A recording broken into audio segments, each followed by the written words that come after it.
connaissons nos pays, nous savons que nos pays ont des richesses. Nous avons des potentiels pour le développement et des opportunités à saisir.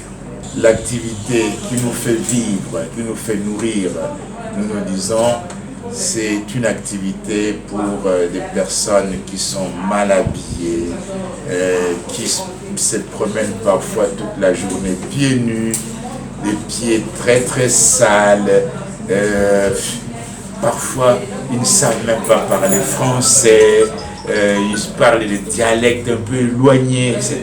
Au fond, ici, il faut décrire un peu l'agriculteur. Ce sont les stéréotypes que nous avons quand nous pensons aux agriculteurs. Mais nous oublions une chose, nous avons toujours faim, et peut-être faim 2 fois, 3 fois, 4 fois par jour. Et comptons le nombre de jours que nous mangeons régulièrement à multiplier par le nombre de jours dans l'année, multiplions par nos âges, vous comprendrez quelle quantité on peut consommer de nourriture. Et cette quantité-là ne vient que de ce monsieur-là, de ces dames-là que nous négligeons. Et nous, en tant que jeunes, nous oublions souvent que ces domaines-là, c'est un domaine porteur.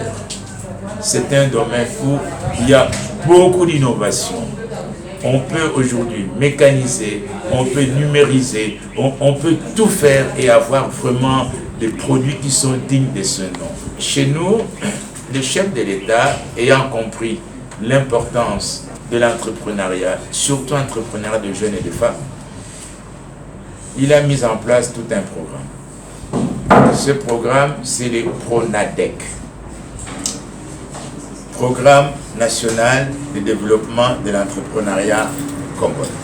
Ce programme se dit, pour développer l'entrepreneuriat de jeunes et de femmes, il faudra que tout entrepreneur, ou il faudra que la structure mise en place, ça puisse se focaliser sur ce que nous appelons les 3 C. C comme capacitation.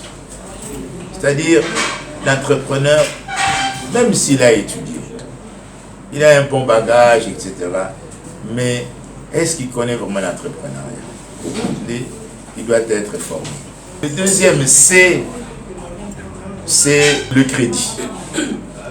Le crédit ici, c'est-à-dire c'est le financement. Une fois que vous avez votre projet, vous avez été formé, mais qu'est-ce qui reste encore? Si vous présentez tous les éléments nécessaires, il faut que vous soyez financé.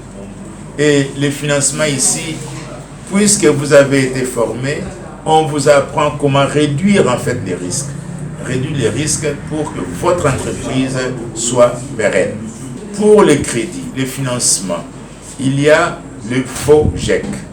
FOGEC, c'est le Fonds de garantie des entrepreneurs congolais. Vous avez les financements. Mais maintenant, qu'est-ce qu'il faut? Il faut les marchés. Il faut les marchés, d'où le 3e C, c'est les contrats. Le contrat ici, contrat, je dirais, avec les privés. D'où une mise en place d'une structure aussi que nous appelons ARSP, Agence des relations privées et évidemment publiques, qui est cette agence-là mise en place. C'est-à-dire, on vous offre des possibilités d'avoir des marchés. Mais en même temps, avoir ces marchés, ça signifie quelque part qu'il faut remplir tout un tas de conditions. Ces conditions ont été déjà évoquées par ANADEC.